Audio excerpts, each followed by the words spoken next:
Ruego a los servicios de la Cámara que llamen al siguiente compareciente, don Miguel Ángel Sacaluga Luengo.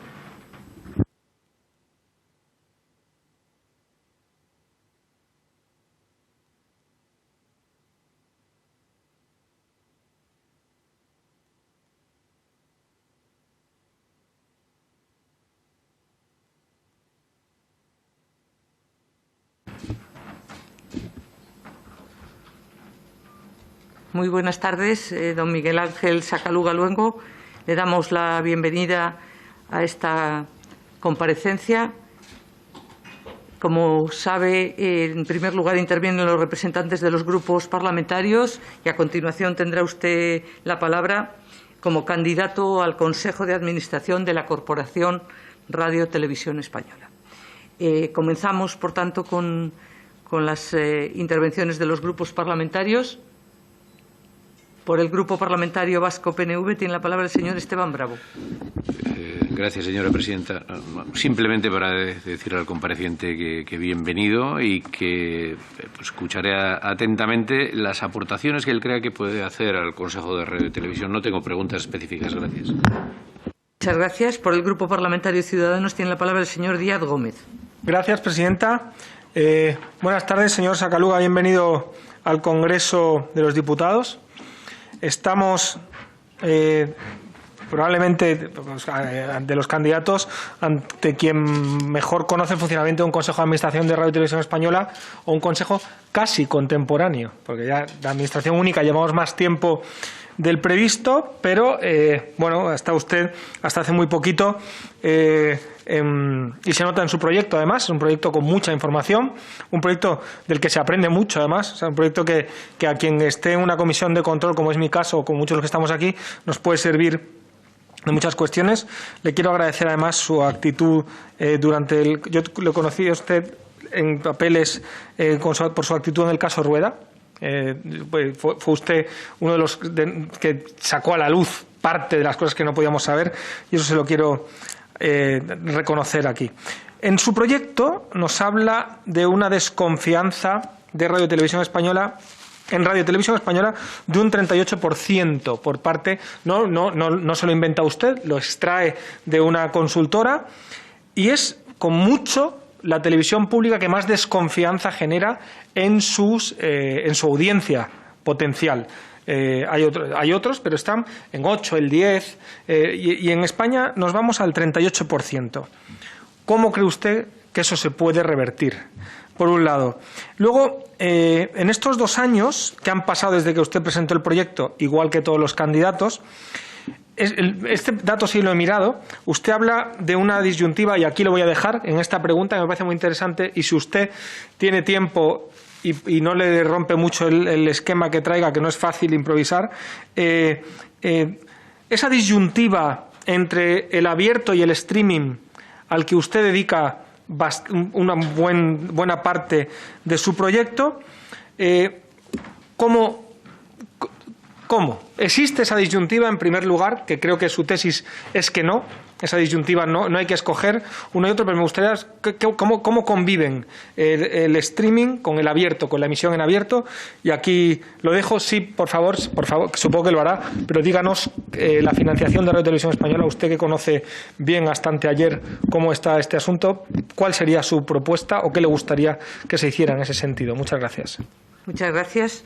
Por el Grupo Parlamentario Confederal de Unidas Podemos en Común, Podem, Galicia en Común, tiene la palabra la señora Fernández Castañón. Gracias, presidenta, y bien llegado, señor Sacaluga. Enhorabuena también tanto por el trabajo que le precede como por el proyecto que presenta. Coincido con el portavoz de Ciudadanos en que es un proyecto que da muchísima información, que está profundamente documentado. 2 cuestiones que nos preocupan especialmente, que le preguntamos a todas las personas que son candidatas, tienen que ver con los derechos laborales de trabajadores y trabajadoras. La situación actual de los interinos sería algo elocuente en ese sentido, como síntoma de una cuestión estructural que nos preocupa especialmente, así como el talento quizás desaprovechado con tanta externalización y dónde queda o cuál es su visión respecto a la producción propia todavía en qué proporciones. Entendemos que también es necesario y mejora que se contraten servicios externos, pero bueno, ¿cuál es su análisis de la situación actual y sobre todo qué propuestas también querría destacar en ese sentido? La necesidad de la transparencia, así como también la de una buena praxis a la hora de generar una confianza en la ciudadanía respecto a la información que viene desde el ente público. Y hay otra cuestión, dado que desarrolla de una manera tan extensa todo lo que tiene que ver con los contenidos a petición, con la televisión lineal y con el streamer también, que tiene que ver con una idea respecto a la posibilidad de tener una plataforma pública digital de contenidos que pueda explorarse dentro del AFTV, por ejemplo. Bueno, si tiene ocasión, porque sabemos que el tiempo es reducido, y si no, si en algún momento nos lo quiere trasladar, me interesaría mucho cómo ve también esto, qué viabilidad, pensando en esos proyectos que 6 años me parece que todo cambia mucho, pero que bueno, es necesario establecer de alguna manera. Gracias. Muchas gracias. Por el Grupo Parlamentario Vox tiene la palabra el señor Sánchez del Real. Señor Sakaluga, reitero lo que le venimos diciendo a todos los candidatos y es enhorabuena por haber llegado hasta aquí, haber presentado un currículum y un proyecto suficiente para haber tenido una puntuación relevante dentro de más. En su caso, está dentro de las primeras jornadas de convocatoria, entre los más relevantes. También le reitero que desde nuestro grupo parlamentario entendemos que este es un proceso que no tenía que estar en este momento, que había un grupo de expertos, que había una serie de decisiones y que se ha reabierto por decisiones que no son ni técnicas ni objetivas, sino que son fundamentalmente políticas. Lamentamos que esto pueda afectar a alguno de los candidatos, que repito, en su caso, pues hay que darles a todos la enhorabuena, porque la verdad es que una cosa que estamos viendo es la calidad. Lo que sí es que hay determinado tipo de candidatos que sí han tenido, y en su caso específico han tenido una experiencia reconocida y reconocible en funciones, lo ha comentado otro miembro de otro grupo parlamentario, y la pregunta se la venimos haciendo a varios de ustedes, es cómo es posible que, habiendo sido ustedes parte, y le voy a citar, con permiso de la señora presidenta, una cita literal que decía usted, que hizo usted en su proyecto. Televisión Española tiene que recuperar la credibilidad en este campo, en el campo informativo. Es decir, y ahí no es al fin de la cita, hago la extrapolación, se sobreentiende en su proyecto que entonces no tiene credibilidad. Hay datos en el propio proyecto que hablan de la falta de credibilidad, y lo que le digo es, aquellos que han estado involucrados dentro de proyectos de televisión pública sometidos a este mismo problema de credibilidad, y en algunos casos, le voy a citar palabras que han utilizado y vuelvo a utilizar citas literales de terceros, en este caso del Partido Popular o el PSOE, cada uno que coja la que quiera en el momento que le toca, manipulación, desinformación, eso es lo que han dicho el bipartidismo los unos de los otros cuando estaban en televisión. Usted, con su amplísima experiencia en el ramo y específicamente en la casa, me gustaría que nos explicara a nosotros y por tanto a los españoles el cómo va a hacer usted esta especie de fénix de reinventarse desde sus cenizas Televisión Española y, por tanto, los miembros del Consejo de Administración y potenciales presidentes, para los que venían haciendo este descrédito, lograr que este descrédito desaparezca. También me interesa, hay un tema interesante, me llama mucho la atención, de uno de los artículos que usted aportaba, el tema de la integración, que nosotros venimos abogando, que es la integración de todos los elementos de información pública. Usted abogaba por la integración de Radio Televisión y EFE, y esto ha sido objeto de numerosos debates con la administradora única actual, de la que también le pido, si usted recibiera Radio Televisión Española mañana, ¿cuál sería su evaluación de los últimos casi 3 años de gestión? ¿Qué se encuentra hoy? Porque es el retraso en lo que usted presentó en el 2018 y lo que hay ahora. Y por último, y que está relacionado con la anterior, tiene que ver con la financiación. Usted tenía un artículo en el 2016 muy interesante, muy extenso, lo recuerdo, con todas las distintas opciones una detrás de otra. Lo que usted pensaba en 2016 y en su proyecto de 2018 tampoco apuesta por una fórmula única. Yo le pediría que, como estamos aquí a vísperas de que usted pueda tener un puesto relevante, ¿cuál sería la financiación que usted pediría mañana si tomara las riendas de Radio Televisión Española? Muchísimas gracias. Muchas gracias. Por el Grupo Parlamentario Popular tiene la palabra la señora Montesinos de Miguel. Bienvenido, señor Sakaluga. Desde el Grupo Parlamentario Popular venimos formulando 3 cuestiones a los comparecientes, porque hemos entendido que en este momento del proceso no toca hablar ya de proyecto, de preguntarle a nosotros a ustedes sobre su proyecto, su currículum, que ya se ha visto en una etapa anterior. Y, por tanto, dentro de esos 3 asuntos que queremos que reflexione con nosotros, el primer asunto que le vamos a formular se trata sobre el alcance que tiene, a su experimentado juicio, que eso es indudable, el proceso de recuperación de las riendas de la corporación para unos órganos rectores elegidos por el Parlamento y sometidos a las normas que rigen Radio Televisión Española. ¿Cree que estamos ante una oportunidad de relanzar Radio Televisión sin ningún complejo y con toda la fuerza de aplicar un procedimiento democrático de elección de la presidencia y del Consejo de Administración? En segundo lugar, seguro que coincide con nosotros en que Radio Televisión se ha visto envuelta a lo largo de este tiempo en situaciones muy broncas, en discusiones más o menos fundadas, pero en discusiones en los últimos días con mayor motivo, que erosionan al final el apego de los ciudadanos a Radio Televisión Española. Mi pregunta es, a su juicio, ¿qué se puede hacer para recuperar esa influencia social? Y la última, hacemos acopio en este trámite de razones, argumentos y motivos que los comparecientes exponen para defender o para reforzar la viabilidad y la razón de ser de Radio Televisión Española en un gigantesco ámbito de competencia audiovisual. Denos, por favor, sus razones para que Radio Televisión se haga un hueco imprescindible en el mundo audiovisual complejo en el que operan ahora mismo tantas cadenas públicas, plataformas audiovisuales, etcétera, y en el que la producción propia cobra un gran valor. Nada más y muchas gracias. Muchas gracias. Por el Grupo Parlamentario Socialista tiene la palabra la señora Raya Rodríguez. Bueno, en primer lugar, bienvenido, señor Sakaluga. Muchas gracias por venir aquí a contarnos en un breve espacio de tiempo. Somos conscientes de las dificultades de todos los candidatos para exponer las líneas generales de su proyecto, porque cuentan con poco tiempo. Pero bueno, desde los distintos grupos parlamentarios hemos estudiado cada uno de los proyectos. Usted, sin duda, mirando su currículum, es un gran conocedor de la Casa de Radio Televisión Española, ha formado parte del Consejo de Administración y ha desempeñado múltiples tareas como corresponsal, subdirector de informativos. Es verdad que casi todo relacionado con lo que es los servicios informativos. A mi grupo parlamentario le preocupan digamos, los retos a los que se mide la Corporación de Radio Televisión Española de ahora en adelante. Es cierto que estos proyectos ya tienen dos años, porque la administradora única fue nombrada por un periodo corto de tiempo que se ha prolongado por distintas causas, y hemos visto cómo el sector audiovisual ha sufrido una transformación bastante rápida en los últimos años con la llegada de la digitalización, de las plataformas y demás.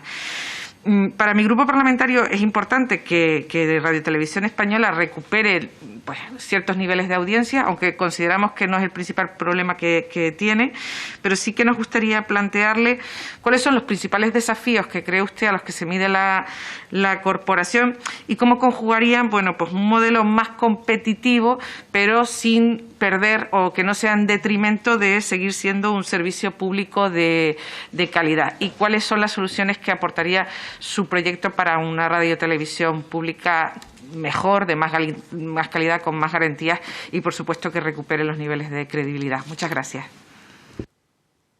Muchas gracias.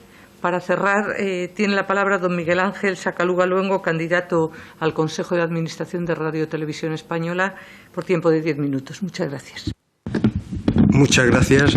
La verdad es que me apasionaría estar hablando con ustedes y debatiendo con ustedes durante horas, porque cada una de las preguntas que me han formulado tiene para hablar largo y tendido y para intercambiar opiniones. Pero voy a intentar hacer una respuesta general donde espero poder incluir al máximo las preguntas que me han formulado. Señora Montesinos, sí, rotundamente sí. O sea, es decir, el servicio público que presta Radio Televisión Española es necesario, más necesario que nunca. En un mundo globalizado, en constante evolución tecnológica, convertido en un gran mercado que nos bombardea con información y desinformación, es imprescindible para el interés general. El interés general que no es otro que la verdad, el rigor y el pluralismo. Un servicio universal, que llegue a todos, que atienda a todos, gratuito, sin coste adicional alguno, y que cumpla las normas, moderno, sostenible, transparente y rentable socialmente. Es verdad que con el paso del tiempo se ha estancado en inversiones, en desarrollo tecnológico, ha envejecido su plantilla, ha devaluado su patrimonio, ha deteriorado la calidad, ha bajado sus audiencias y ha reducido su producción. Tras el abandono de estos años de provisionalidad y parálisis, creo que precisa de actuaciones urgentes. Actuar ya y actuar juntos, porque, señorías, las decisiones de fondo se toman aquí, en esta Cámara.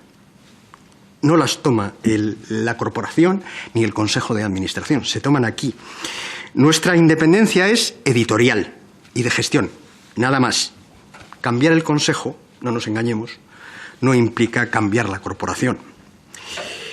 A mi juicio hay que cumplir 3 objetivos fundamentales: redefinir el modelo, reconstruir la empresa y reconciliarla internamente. Hay que redefinir el modelo europeo, que no español, porque no es un modelo español, es un modelo europeo, basado en el Protocolo 29 del Tratado de Funcionamiento de la Unión Europea. Adecuarlo a la realidad tecnológica y a las costumbres de consumo de los ciudadanos, que ya no es solo la radio y la televisión, también los servicios vinculados a la sociedad de la información a través del ordenador, del iPad y sobre todo el teléfono móvil. Cada vez se consume menos en línea y más conectados. El protocolo está muy vigente, vincula el servicio público con atender, y cito, las necesidades democráticas, sociales y culturales de la sociedad, preservar el pluralismo de los medios de comunicación y promover la libre formación de la opinión individual y la opinión pública. Pero habla solo de radiodifusión. Las necesidades permanecen, los vehículos cambian. Y su inclusión en este protocolo de estos servicios es vital. Y es vital para que puedan financiarse con fondos públicos, acogiéndose a la excepción a las ayudas de Estado ilegales del artículo 106.2 del Tratado de Funcionamiento al que me refería.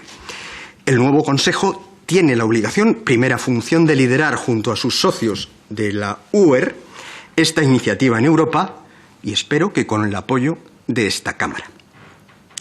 Pero para que la Comisión valide la financiación pública, exige además a los Estados que la definan con claridad como servicio público, que se encomiende, que se cuantifiquen costes y que se concrete su financiación. Si no, la Comisión, de oficio o a instancia de cualquier ciudadano europeo, podría rechazarlo, imponer sanciones o la devolución de inversiones, y eso ya ha pasado, incluso con los británicos.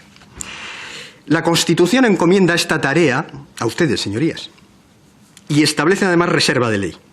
La corporación ni puede ni debe hacerlo, como en algunas ocasiones parece que está haciendo, entre otras cosas porque va contra las decisiones de la Comisión Europea y del Tribunal de Justicia de la UE. Pero sí puede proponer a esta Cámara que se tomen las decisiones en este tema y en otros tan fundamentales como es, por ejemplo, la renovación del mandato marco. El dimensionamiento de la corporación, que data de 2007, y el modelo de financiación de hace una década, requiere retoques. La tecnología, la economía, la experiencia aconseja cambios y clarificaciones para reducir litigios y garantizar su cumplimiento, incluso del Estado. Por ejemplo, el aumento del presupuesto anual previsto en el artículo 3.2 de la Ley de Financiación o la compensación establecida en el artículo 2.2 no se ha cumplido nunca. La corporación como tal debe reclamarlo y es otra de las funciones del Consejo de Administración saliente, incluso ante los tribunales, como avalan los informes jurídicos internos de la Casa. Habría que dar también, por cierto, una respuesta al tratamiento del IVA, un problema que asfixia a todas las televisiones públicas. Los costes del servicio público han ido subiendo, pero los presupuestos de la corporación bajando o congelándose, y las escasas subidas que ha habido no han compensado esas bajadas. En cambio, las obligaciones no se han modificado. La reforma de la Ley General de Comunicación Audiovisual en marcha podría ser una oportunidad para esta redefinición. El segundo gran reto es reconstruir la empresa. Hay que conocer su estado primero, a través de auditorías en todos los ámbitos de gestión, y gestionar en base a principios claros. Primero, legalidad. Debemos cumplir a rajatabla, sin subterfugios, las obligaciones legales, desde los porcentajes de producción interna por géneros, incluido informativos, que hay un debate estos días, a la contratación laboral o a la subtitulación, por poner ejemplos. Para ello, habría que tener sistemas objetivos y fiables de medición, control y verificación. Los actuales no lo son, y no lo digo yo, lo dicen las auditorías internas. El segundo principio es el de sostenibilidad. Garantizar el equilibrio presupuestario, por supuesto, pero también tener respaldo legal, soporte financiero y recursos técnicos y humanos aptos para cumplir la tarea encomendada. Urge un plan estratégico, lo dice la ley de 2006, pero no se ha materializado desde entonces formalmente. Es poco habitual que se negocien convenios colectivos sin un previo plan de empresa que defina los objetivos a futuro y no que se alimente de los objetivos del pasado. El resultado de todo esto puede ser una de dos: o el incumplimiento, como es habitual, o la externalización, como también es habitual. Es absurdo, como se ha dicho, como he escuchado alguna vez, y seguro que ustedes también, pretender competir con las nuevas plataformas. Netflix. No es posible. Ni por dimensión económica, ni por los objetivos que debe tener una televisión pública. Unos datos. En 2019 Netflix facturó 18.000 millones de euros, 18 veces más que el presupuesto de Radio Televisión Española. HBO 73 veces más, Disney 40, Sony más de 30. Grupos europeos de comunicación como RTL, con acciones en A3 Media, 6 veces más, y Mediaset, con participaciones en Mediaset España, casi 3. Sin hablar de los gigantes tecnológicos. Facebook, 63 veces más, solo en contenidos audiovisuales. Apple, 42. Alphabet, Google, 29. Movistar, Telefónica, paga por los derechos anuales de la Liga Española de Fútbol Profesional 1.000 millones. El presupuesto completo de Radio Televisión Española. No hay competencia posible en ese sentido, pero sí hay papel. Ni para televisión, ni para el conjunto de los servicios públicos europeos. Todos juntos, en 2019, ingresaron menos de 33.000 millones. Todos los españoles, 2.000. Otro de los principios con los que hay que gestionar es la modernidad. Hay que invertir en nuevas tecnologías y en digitalización. En las últimas décadas, las inversiones en Radio Televisión Española se han limitado prácticamente a compensar amortizaciones. Hay que salir de esa dinámica. Pero para eso, evidentemente, precisa un soporte financiero y soporte legal.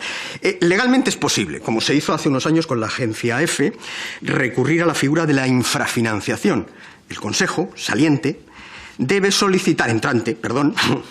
el Consejo debe solicitar a las autoridades españolas un expediente de infrafinanciación ante la Comisión Europea para recuperar los ingresos no percibidos desde 2010, tomando como referencia el artículo 3.2 de la Ley de Financiación de Radio Televisión Española. Desde el punto de vista financiero, es posible enganchar a la corporación al plan de digitalización puesto en marcha por el Gobierno con fondos europeos tras la pandemia, o al incremento de ingresos por la tasa de reserva de dominio público radioeléctrico en el despliegue del 5G, 850 millones en los próximos 20 años. Otro de los principios inspiradores debe ser la credibilidad, que tiene que ver con la independencia, la neutralidad, el rigor y el pluralismo en los contenidos y en la gestión. No lo olvidemos. El pluralismo en la gestión es además una exigencia del modelo europeo. Pero también con que no sea un instrumento y un escenario de la confrontación política. Ayúdennos, señoría, nos pueden ayudar mucho. La independencia debe mantenerse también frente no solo a los intereses políticos, también de los grupos mediáticos. Así se evita contrataciones injustificadas o puertas giratorias que se suele dar. Y también independencia de los lobbies profesionales que actúan en el sector, incluso en la propia empresa. Y es verdad, he aprendido mucho a lo largo de estos años, mucho. La experiencia me ha dado mucho conocimiento. Hay que impedir que la obsesión por la audiencia nos lleve al seguidismo de las ofertas comerciales, perdiendo nuestra alma pública. Hay que primar la información sobre el espectáculo, el rigor sobre la especulación, la separación de información y opinión sobre la confusión. El protagonista no es el periodista, es la información. Más información y menos infoentretenimiento. Radio Televisión Española debe abordar la lucha y debe abanderar la lucha contra la desinformación y las fake. Otro principio es la ejemplaridad, de transparencia absoluta. Muchas veces la falta de transparencia en las formas y costes de los contratos, ya sean de contenidos, de altos directivos o de fichajes estrella, se ampara en la confidencialidad frente a la competencia y se ha caído en la opacidad frente a todos, incluido el Consejo de Administración, y se lo digo por experiencia. Yo creo que eso debe acabar. Hay que conocer costes y sueldos de todos. Es dinero público. Otro principio sería la productividad. Con 6.500 trabajadores y muchas posibilidades, hay que aumentar la producción interna. Negociar con los trabajadores. Disponibilidad, movilidad, reciclaje profesional, rejuvenecimiento de la plantilla. Y sobre todo hay que poner voluntad. Se dice, y seguro que lo habrán escuchado, que es más barato contratar fuera que hacerlo dentro, cuando lo que realmente se quiere decir es que es más cómodo, porque se pueden eludir los derechos laborales. Paralelamente, las contrataciones deben ajustarse a la ley y a las necesidades reales de la empresa. Evitar un aumento desproporcionado y desequilibrado de la plantilla por la puerta de atrás. La construcción o consolidación de estructuras paralelas o duplicadas, o contratos de falsos interinos o por obra para cubrir necesidades permanentes. Hay que atender. Señor Sakaluga, le recuerdo que lleva más de 12 minutos. Bien, termino enseguida. Finalmente, un tercer gran reto es la reconciliación interna. Dialogar y acordar. Evitar la sobreexposición a las críticas fuera y acabar con las disputas dentro. Contar con todos de verdad. Trabajar juntos de verdad. Creer, empezando por los directivos, en los profesionales de la corporación. Pasar de una cultura de bandos a una cultura de empresa, donde prime el talento, el esfuerzo, la capacitación y la carrera profesional por encima de afinidades ideológicas o personales. Y ahí el liderazgo del presidente de la corporación es crucial. Muchas gracias y me gustaría simplemente introducir un elemento, un último apunte. Creo en la elección parlamentaria del presidente y su consejo en concurso público, pero ajustado a las normas y principios de mérito, capacidad y transparencia. Estimo que la evaluación del comité de expertos no los ha cumplido. Por ello, por honestidad y por respeto a esta Cámara, a sus señorías, a mis compañeros candidatos y a la propia corporación, quiero anunciarles que voy a recurrir en amparo al Tribunal Constitucional. Muchas gracias. Le agradecemos su comparecencia, don Miguel Ángel Sakaluga. Muchísimas gracias. En nombre de todos.